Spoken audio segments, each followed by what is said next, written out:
누가복음 22장 39절 말씀부터 46절에 있는 말씀입니다. 신약성경 134페이지에 있습니다.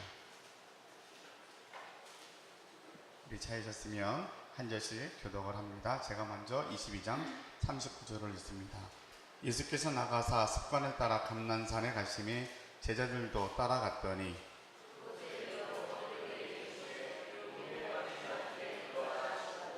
그들을 떠나 돌 던질 만큼 가서 무릎을 꿇고 기도하여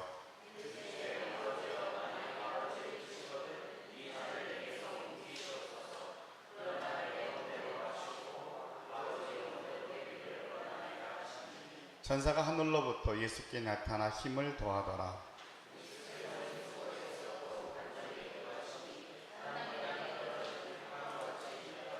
기도 후에 일어나 제자들에게 가서 슬픔으로 인하여 잠든 것을 보시고 이르시되 어찌하여 자느냐 시험에 들지 않게 일어나 기도하라 하시니라. 아멘. 아동부 예배 드리면서 아이들한테 물었어요. 여러분들은 기도 제목에 뭐가 있습니까? 라고 물었더니 아이들이 엄마 아빠 건강을 위해서 기도한대요. 그래서 그 엄마 아빠는 행복할 거라 그랬어요. 또 아이가 생각지 않았던 대답을 했어요. 핵전쟁이 안 일어나게 해달라고 기도한대요. 그래서 조금 놀랐어요. 얘네들이 뉴스를 보는 건지 학교에서 선생님들이 그것을 가르치는 건지 물었더니 친구들이 이렇게 놀면서 이야기하는 게 야, 핵전쟁이 날 것 같아. 뭐 이런 얘기들이 주고받는 것 같아요.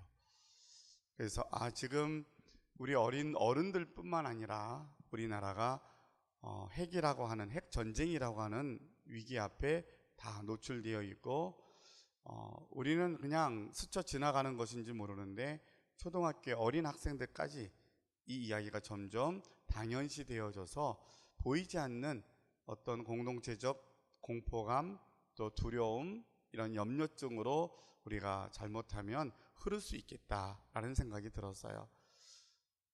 뉴스에 연일 나오는 게 여러분들이 보시는 것처럼 점점 대한민국이라는 이 나라가 작아진다는 느낌이 들어요. 이전까지는 급성장한 경제성장, 또 군사력, 우리 아이들이 또 전세적으로 나가서 1등하는 상품이 많고 우리의 자부심 굉장히 많이 높아졌는데 1년에 일어나는 여러 가지들을 보면서 점점점 문제의 중심은 우리의 문제인데 우리가 할 수 있는 게 아무것도 없고 그래서 우리 존재감이나 이 모든 것들이 너무나 작아진다는 느낌이 들어서 이것이 어른들뿐만 아니라 아이들에게까지 입에 오르내리고 이 상황이 되었다라면 우리가 할 수 있는 것이 무엇이 있을까라는 생각을 갖게 되었습니다. 그렇지 않아도 오늘 본문의 말씀을 중심하여서 설교 제목이 지금은 기도할 때입니다 라는 제목이었어요. 그래서 한 주간 동안 우리나라 여러 가지 정황들, 우리 모든 상황들을 봤을 때 지금은 기도할 때입니다 라는 마음 갖고 묵상하면서 설교 준비를 했는데 오늘 아침에 아이의 말을 듣고 또 충격을 받았어요. 우리 어른들이 생각하는 것보다 훨씬 더 심각하구나. 지금의 이 나라의 여러 가지 이야기들이 우리가 생각했던 것보다 아니야, 그냥 잘 될 거야, 또 이러다 말지, 이러다가 우리가 그렇다고 큰일 나겠어? 우린 이보다 더 어려운 일 있을 때에도 잘 지나갔어. 이런 것들이 우리로 하여금 정말 우리가 해야 될 본분을 잊어버리고 이러한 막연히 기대했던 것들이 더 큰 혼란으로 다가오지 않을까라고 하는 염려 아닌 염려가 조금 생겼습니다. 어느 글에 올라가 본 그 제목에 보니까 이런 제목이 하나 올라왔더라고요. 나는 엄마가 아니라 원수였습니다. 여러분 혹시 보셨습니까? 나는 엄마가 아니라 원수였습니다. 교장 선생님의 자기 자녀들을 양육하면서 경험했던 것을 그 딸아이가 엄마한테 책을 쓰라고 권해서 책을 써서 이 책이 발간이 되고 많은 사람들에게 강의를 다니고 있는 선생님의 이야기예요. 나는 엄마가 아니라 원수였습니다. 이 어머니가 학교 교사였고요, 교장까지 지내신 분이에요.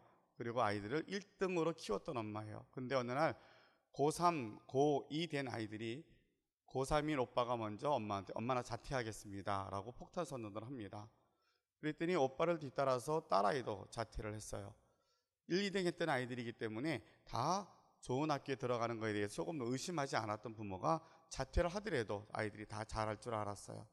근데 자퇴한 것이 결국은 수령에 빠지는 하나의 도화선이 되었고 이 아이들이 결국 방에 들어가서 나오지 않고 게임과 또 폭식, 그래서 발레를 전공했던 아이가 8kg가 찌고 아이들이 점점 흉악하게 되어지기 시작을 했어요. 그러니까 이미 상상도 못했던 일을 엄마가 경험하면서 도대체 뭐가 잘못됐는지를 뭐 아무리 노력을 해도 답이 없는 거예요. 그때까지 너무 잘 키워왔는데 다 1, 2등 했던 아이들이 이게 무슨 일이야, 완전히 다 하늘이 무너지는 그런 상황이 되었던 거죠. 철저하게 엄마가 중심으로 아이들을 키워서 여기까지 왔는데 왜 무너졌을까? 아이들 상태 보니까 아들이 결국은 공황증이 와가지고 학교에 들어가면 답답해서 못 살겠던 거예요. 학교에서 1등을 했는데 학교에서도 잘하는 아이한테 더 잘하라고 계속 압력을 주었고, 이것이 결국 병이 되어서 학교만 가면 내가 속이 터질 것 같았던 거예요.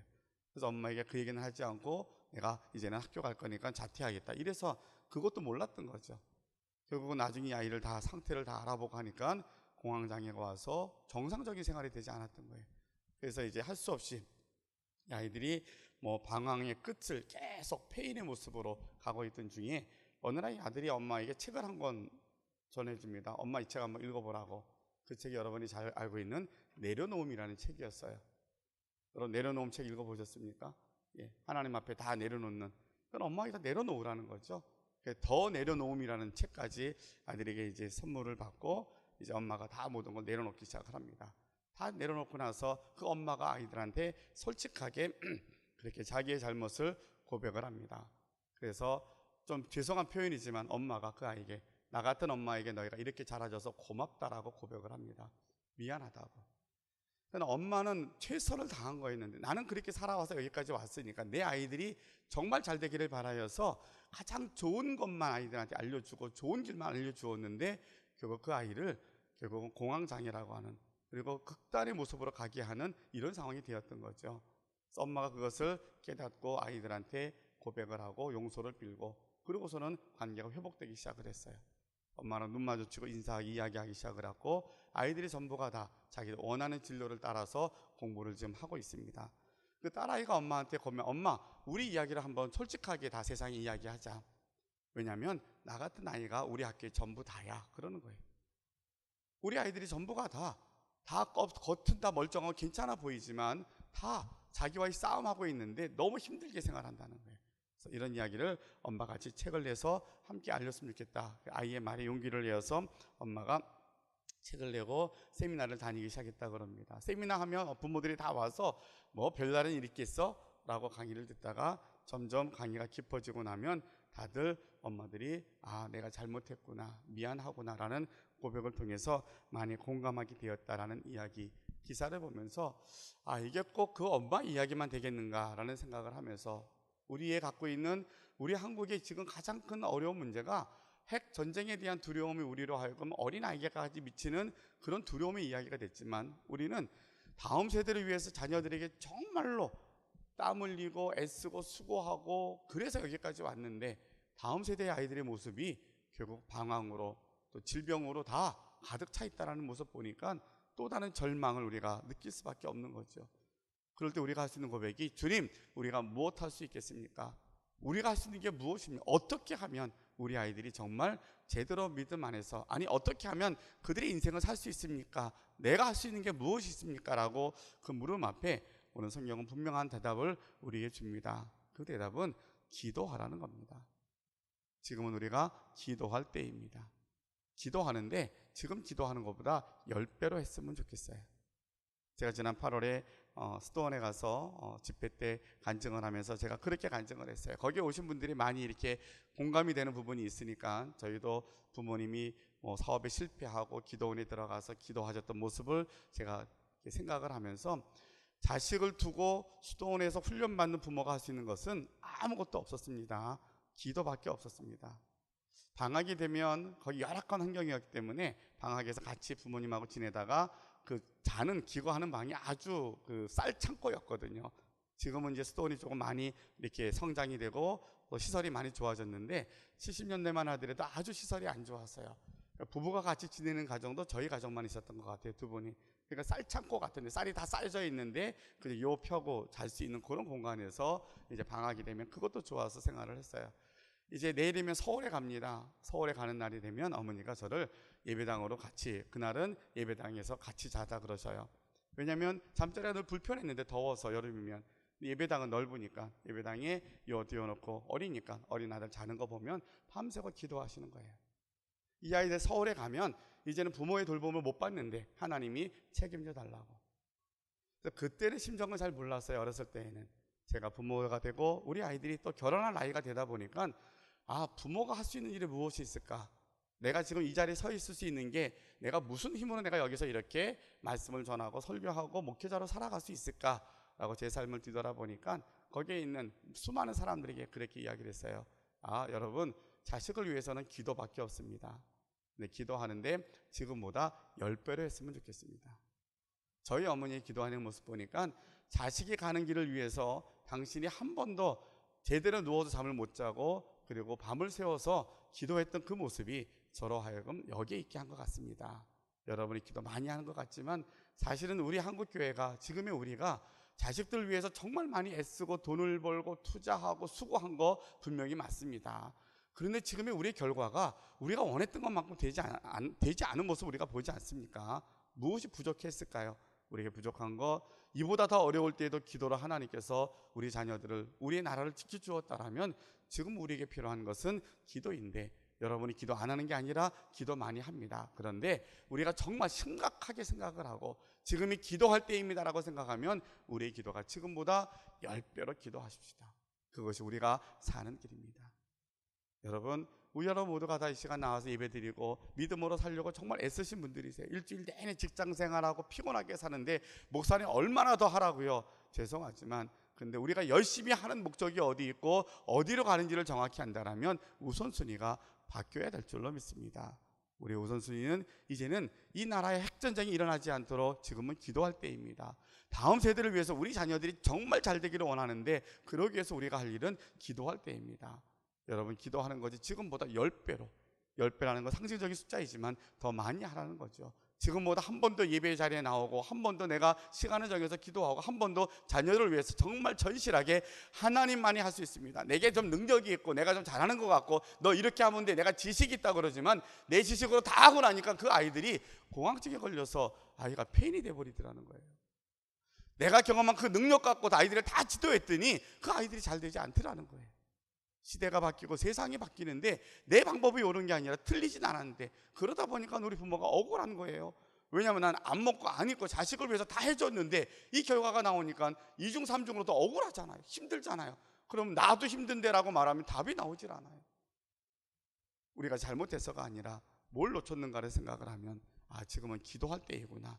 기도하는데 지금보다 더 간절하게 기도하자라는 것이 오늘 설교의 주제이며 결론입니다. 오늘 우리 학생들, 수험생들, 청년들 남아있는데 여러분에게도 주님의 이름으로 부탁을 드립니다. 기도는 부모님만 하는 게 아니라 여러분이 하는 거예요. 내 인생을 사는 거예요. 부모님은 부모님의 몫이 있고 내 인생은 내 몫이 있는 거예요. 내 몫을 감당해야 되는데 나는 기도하지 않고 엄마 아빠가 기도하지 않아서 내가 이렇게 힘든 거야. 그것만큼 답답함 답도 없을 거예요. 그러면 기도하지 않은 아이들은 다 잘못됐게요. 그렇지 않거든요. 자기 인생은 제가 사는 거예요. 여러분, 우리 청년들에게 다시 한번 권면합니다. 여러분의 기도하는 시간이 부모님이 10배로 하라 그러면 저는 여러분에게 조금 더 과해서 20배로 했으면 좋겠어요. 왜요? 기도하지 않으니까. 청년들이 기도하지 않으니까.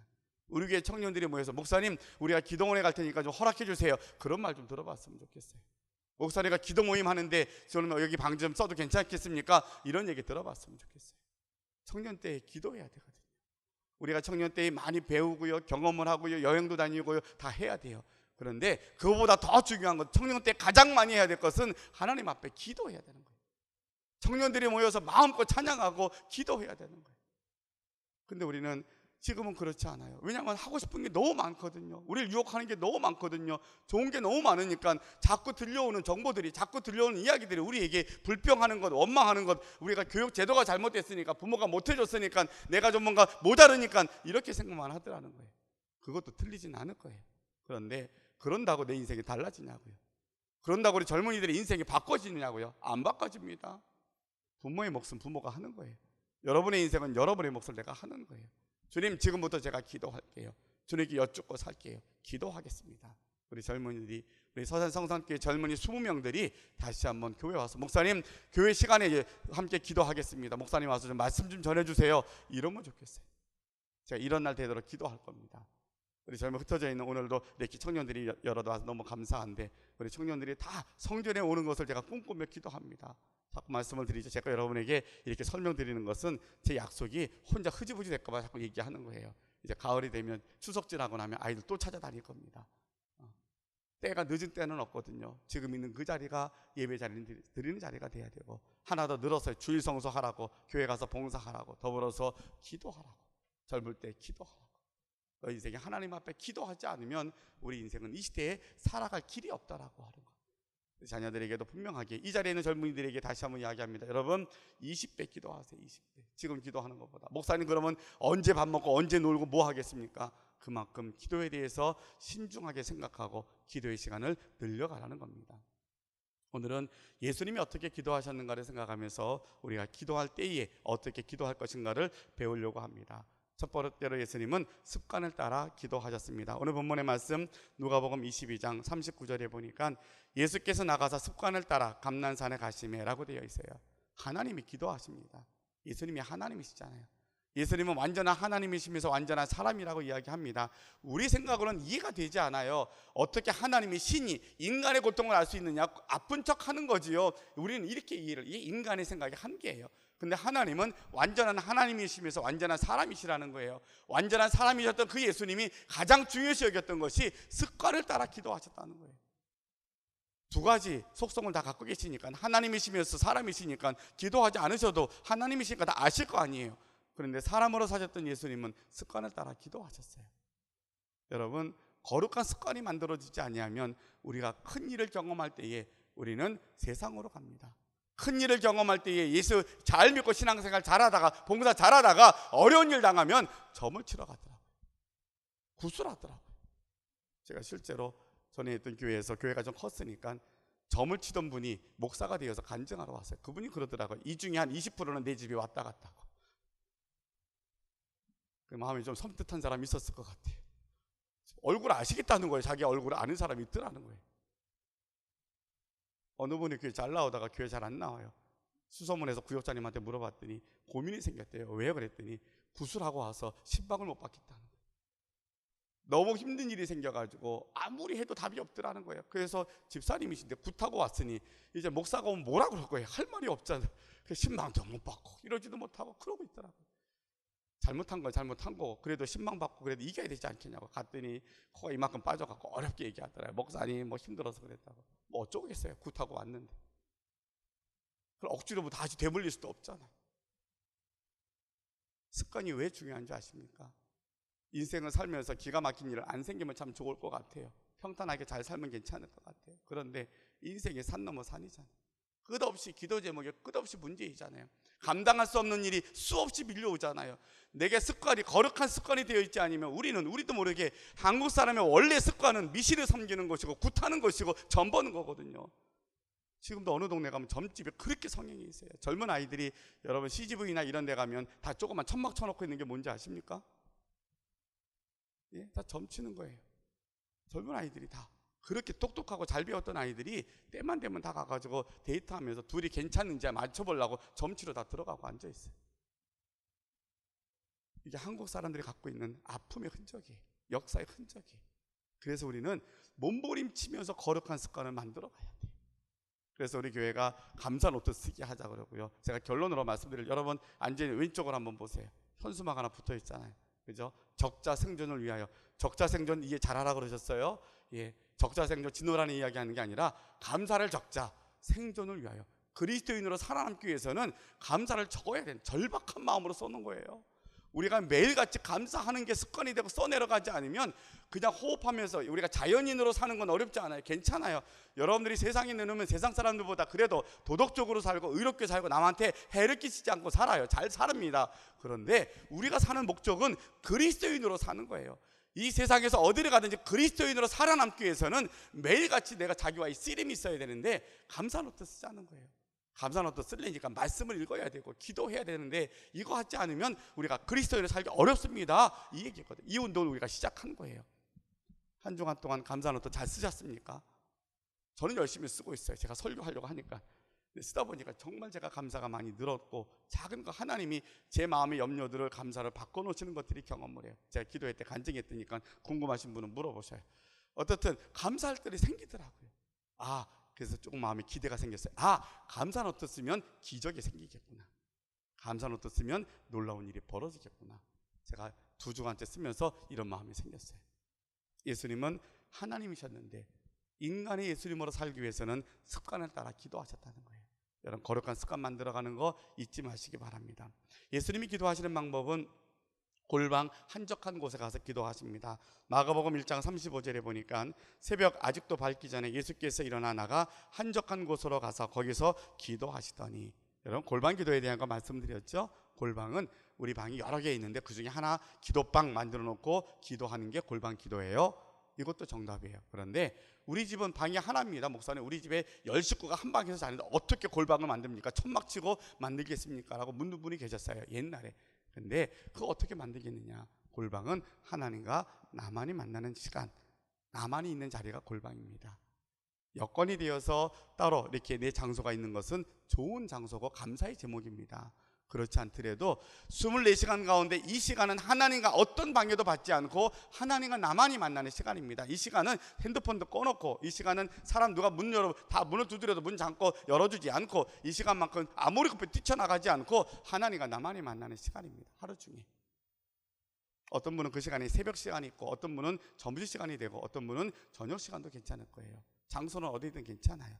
예수님이 한적한 곳에 기도하셨던 것은 다른 데 방해되지 않고 하나님과 1대1로 만나서 하나님께 여쭙고 응답받았다는 거죠. 여러분이 24시간 가운데 감사 노트 쓰는 것이 그 시간일 것 같아요. 아무것도 방해받지 않고 하나님과 나만이 만나는 시간, 하나님께 다 아뢰고 하고 싶은 얘기 다 하고, 그리고 조용히 하나님이 내게 뭐라 말씀하시는가 경청하는 거죠. 경청에 들을 때 하나님이 하나님은 누구에게라도 한 번도 응답하지 않으신 일이 없으신 것이 성령의 가르침이거든요. 여러분에게도 동일하게 하나님이 응답하실 줄로 믿습니다. 그 응답을 바라고 받고 나면 그 마음에 순종하는 겁니다. 세 번째로 예수님의 기도는 문제 앞에서 기도하십니다. 마가복음 6장 41절에 보면 이제 예수께서 떡 5개와 물고기 2마리를 가지사 하늘을 우러러 축사하시고 떡을 떼어 제자들에게 주어 사람들에게 나누어 주게 하시고 또 물고기 2마리도 모든 사람에게 나누어 주매라고 되어 있어요. 오병이의 기적입니다. 예수님이 워낙 유명이셨어요. 수많은 사람들이 모여 한 15,000명이 모인 것 같아요. 나중에 수를 계산해 보니까. 그러니까 다 경청하고 은혜를 다 받고 났는데 배가 고픈 거예요. 어떻게 하지? 제자들에게 이 사람도 배고프니까 집에 가다가 기진하여 쓰러질지 모른다. 그러니까 먹을 거 주라는 거예요. 제자들이 씩 웃으면 예수님 말도 안 되는 소리 하십니다. 이 사람들 어떻게 먹을 거 줍니까? 한두 명도 아니고 15,000명입니다. 왜냐하면 남자만 먹은 사람이 5,000명이었거든요.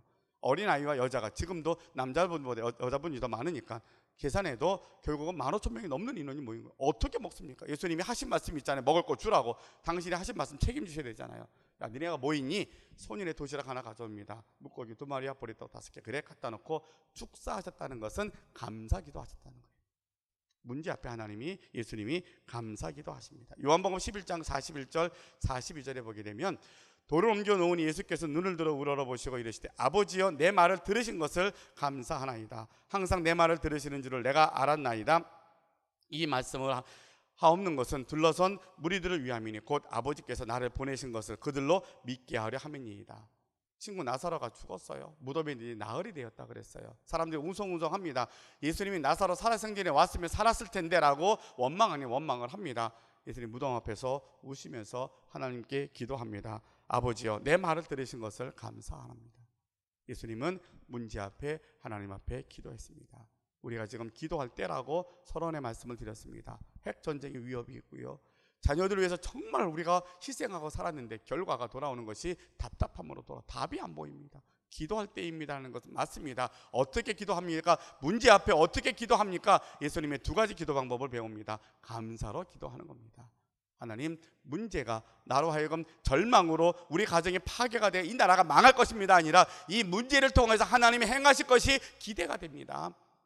여기까지 인도하신 분이 하나님이십니다. 하나님, 내 기도를 들으신 것을 내가 믿습니다. 아버지 감사합니다. 하나님, 이 문제를 통해서 하나님이 일하실 것입니다. 우리가 생각하니까 감사함으로 기도할 때 하나님이 역사하시더라는 겁니다. 우리가 기도할 때인데 여러분의 기도가 감사의 기도로 시작되어질 수 있기를 바랍니다. 예수님의 기도는 목숨을 건 기도였습니다. 우리 함께 교독한 본문의 말씀에 보니까 누가는 이렇게 표현하고 있어요. 예수님께서 44절에 보니까 예수께서 힘쓰고 애써 더욱 간절히 기도하시니 땀이 땅에 떨어지는 핏방울 같이 되었더라. 땀이 땅에 떨어지는데 핏방울 같이 되었더라. 3번 똑같은 기도합니다. 아버지요, 하실 수만 있다면 내가 십자가를 지는 것이 내게 주어진 사명인 줄 아는데 너무 고통스럽습니다. 가기 싫습니다. 안 가면 안 되겠습니까? 이것이 예수님의 기도였어요. 목숨을 걸고 기도하는 거예요. 아버지 꼭 가야 되겠습니까? 정말 할 수만 있으면 이 자리는 좀 옮겨 주십시오. 그랬으면 좋겠습니다. 근데 내 뜻대로 마옵시고 아버지 뜻대로 하옵소서. 얼마나 간절히 기도하였는지. 누가는 의사였거든요. 의사가 보니까 예수님의 땀방울이 핏방울처럼 떨어지더라고요. 목숨을 걸고 문제 앞에 기도합니다. 여러분, 지금은 기도할 때인데 우리의 기도는 감사의 기도해야 되고 우리의 기도는 목숨을 건 기도가 되어야 할 줄로 믿습니다. 목숨을 걸고 기도하는데 어떻게 새끼 다 밥 먹고 기도합니까? 목숨을 걸고 기도하는데 어떻게 잘 거 다 자고 기도합니까? 목숨을 걸고 기도하는데 내 할 거 다 하고 취미생활 다 하고 내가 볼 일 다 보고 어떻게 기도하는 것이 목숨 걸고 기도하는 거라고 말할 수 있겠어요? 최소한 하나씩은 우리가 내 의지적으로 하나님, 제가 밥 먹는 거 좀 줄이겠습니다. 내가 자는 시간 줄여서 밤을 새워 기도하겠습니다. 내가 시간 내어서 교회 가서 이동안에는 내가 주일날 잘 교회 못 갔지만 그래도 한 번 더 내가 교회 가서 기도하겠습니다. 여러분의 지금의 기도할 때인데 지금 우리의 기도가 목숨을 건 기도가 되실 수 있기를 주님의 이름으로 부탁을 드립니다. 흉내내는 기도가 아니라는 거예요. 괜찮습니다. 이래도 되지요. 이런 기도가 아니라는 것 같아요. 때에 따라 기도의 모양은 달라지는 것 같습니다. 그렇게 기도하였더니 예수님의 기도의 결과는 어떤 것인지 아십니까? 기적이 나타납니다. 기적이. 물고기 2마리와 보리떡 5개 갖고 감사기도 드렸더니 예수님이 그러십니다. 얘들아, 나눠주라. 그래, 제자들이 그거 들고 어떻게 나눠줬는지 사실은 그림이 잘 그려지지 않아요. 제자는 12명이고 하나씩 가져도 물고기 하나, 물 5개면 7명 주면 줄 게 없었을 텐데 언제부터 기적이 나타났는지는 잘 모르겠어요. 성경에 기록되어 있지 않으니까. 어떻든 제자들이 하나씩 들고 가기 시작하는데 그것이 끊이지 않습니다. 예수님이 다 그룹으로 50명씩 100명씩 앉혀놨거든요. 다 나눠주고도 먹고도 남았다는 거예요. 여러분, 예수님 문제 앞에 감사와 목숨을 걸고 기도하였더니 기적이 나타나더라는 겁니다. 일은 하나님이 하십니다. 일은 우리가 하는 게 아니에요. 우리는 이때까지 우리가 주님의 일 한다고 막 이렇게 앞서가도 지쳤잖아요. 우리가 일 안 하기로 했잖아요. 하나님이 일하십시오. 저희는 순종하겠습니다. 주님이 일하시면 제가 순종하겠습니다. 우리가 그렇게 한다라면 일은 하나님이 하십니다. 우리가 할 일은 기도하는 거예요. 기도하니까 하나님이 기적을 이루어 주더라는 거죠. 우리가 기도하면 예수님의 기도를 들으셔서 5병의 기적을 일으켰던 것처럼 이 땅에도 하나님이 기적을 허락하실 줄로 믿습니다. 모든 전쟁의 위협이 끊어지게 하실 텐데 저는 그렇게 기도합니다. 하나님, 이 한반도에서 전쟁의 소식이 끊어지려면 남북이 통일되는 길밖에 없습니다. 그래야지 전쟁 연습 안 할 거 아니에요. 뭐 그 외의 나라들하고 뭐 또 다른 문제가 있겠지만 이 위기가 남북이 통일되게 해달라고. 전쟁 날까봐 걱정하는데 한 걸음 더 나간 거죠. 왜요?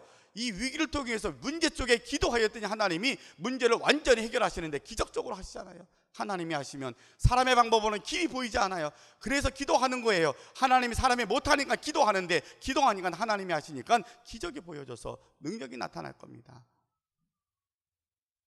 기도하였더니 죽어서 나흘 된 나사로가 동인처럼 나옵니다. 얼마나 기겁했겠습니까? 이스라엘 사람은 우리처럼 이제는 관에 묻어서 땅에 묻는 게 아니라 돌에다가, 돌 무덤에다가 이제 다 묶어가지고 이렇게 안치해 놓는 거거든요. 근데 그 시체가 벌떡 일어나가지고 붕대로 동인체로 걸어 나온 거예요. 미라가 걸어 나오는 거예요. 얼마나 놀랐겠어요. 하나님의 기적은 죽은 자를 살리는데 그런 놀라운 능력들이 우리의 기도에 하나님의 능력으로 우리에게 나타날 줄로 믿습니다. 우리가 예수님의 기도를 배우는 것은 절박하게 주님 지금은 기도할 때입니다. 예수님이 기도한 것처럼 지금부터 내가 거룩한 습관을 좀 만들어 가겠습니다. 매일 씨름합니다. 그리고 내가 기도하는 게 예수님처럼 주님과 1대1의 만남에 대해 최선을 다하겠습니다. 그러면서 내 기도가 감사 기도가 되고 내 기도가 목숨을 건 기도가 된다라면 여러분의 기도 때문에 이 나라는 하나님이 지켜주실 줄로 믿습니다. 우리의 기도 때문에 다음 세대가 하나님이 귀하게 쓰임받는 정말 복된 세대로 하나님이 인도해 주실 줄로 믿습니다. 우리가 그걸 바라고 가는 거거든요. 저희 가족들 이야기를 가끔 하는데 저희 막내 누님이 딸아이가 5살 때 신장이 고장이 나가지고 15살까지밖에 못 산다 그랬어요. 신장이 고장이 나면 그 당시에는, 지금 이 아이가 두 아이의 엄마예요. 두 아들의 엄마인데 이제 30대가 훌쩍 넘어갔어요. 그러니까 15살까지밖에 못 산다는 아이예요. 그러니까 그 엄마가 이 아이 살리고 병원에 아무리 쫓아다녀도 답이 없어요. 조카가 같이 살았기 때문에 같은 집에서. 이 아이가 신장이 병이 도지면 이만큼 터지도록 붓습니다. 사람이 정말 무서울 정도로 부어요. 애가 터질 것 같아요. 그러면 그냥 들고 뛰어야 돼요. 서울대학병원으로 응급조치를 해야 사니까. 기도하는 걸 물었어요. 기도하면 제정신으로 기도하지 않아요. 부르짖고 울고 난리가 납니다. 뭐 사람들한테 가서 그냥 살려달라고 보소리치고 난리가 나요. 누가 그래, 좀 조용히 기도하라고, 좀 적당히 하라고 그랬더니 그 엄마가 하는 이야기가 그거예요. 내가 할 수 있는 일은 이거밖에 없다고. 내가 할 수 있는 일은 기도하는데 내가 묵상하고 잠잠히 기도하지 못하겠다는 거예요. 내가 그러면 속 터져 죽을 것 같다. 내가 할 수 있는 것은 소리 질러서 하나님 살려달라고 소리 지르는 일밖에 없다는 거예요. 그렇게 기도하였더니 하나님이 그 여종의 기도에 응답하셔서 그 딸이 엄마에게 효도하는 딸이 되었어요. 두 아들의 엄마가 되어서 지금 신앙생활 잘합니다. 여러분, 오늘 주보에 있는 말씀을 한번 읽어보면서 말씀을 결론 짓겠습니다. 예레미야 33장 2절로 3절 말씀을 주보에 있습니다. 같이 한번 읽어보겠습니다. 이를 행하시는 여호와, 그것을 만들며 성취하시는 여호와, 그의 이름을 여호와라 하는 이가 이와 같이 이르시도다. 너는 내게 부르짖으라. 내가 내게 응답하겠고 내가 알지 못하는 크고 은밀한 일을 내게 보이리라. 예, 지금 우리는 기도할 때입니다. 감사와 목숨을 걸고 기도하는데 예레미야에 있는 말씀처럼 하나님의 말씀이 너는 내게 부르짖으라. 내가 내게 응답하겠고 내가 알지 못하는 크고 은밀한 일을 내게 보이리라. 우리 개인적인 답답함, 절망, 고통의 문제가 있으십니까? 가정의 문제가 산 넘어 산이라 해결이 되지 않습니까? 우리 국가적인 위기에 있다고 생각하십니까? 지금이 기도할 때입니다.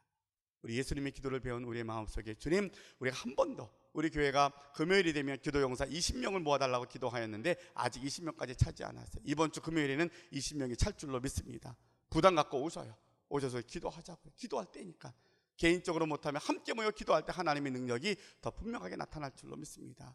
나라 민족을 기도하고 다음 세대를 기도하여서 하나님의 기적을 이루어갈 수 있는 우리 모두가 되시기를 주님의 이름으로 축원합니다. 기도하겠습니다. 역사를 주관하시는 아버지 하나님, 감사합니다. 저희들이 이 시간 함께 말씀 앞에 섰습니다.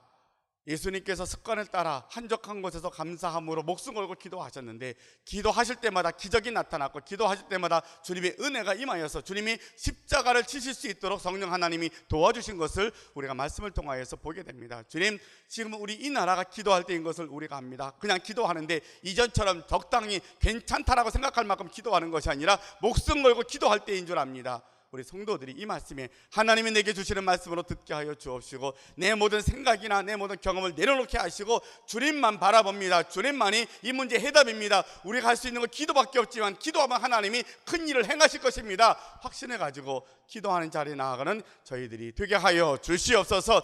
마귀는 어떻게 하는데 우리를 이간질합니다. 넘어뜨리려고 합니다. 괜찮다고 말합니다. 별일 없을 것이라고 말합니다. 사단의 속삭임에 넘어가지 않도록 도와주시고 깨어있게 하셔서 우리 하나님 앞에 간절하게 기도함으로 내가 살고 내 가정과 내 자녀가 살고 이 나라가 사는 일에 우리가 사명을 감당하는 온 성도들 되게 하여 주시옵소서. 예수님의 이름으로 기도하옵나이다. 아멘.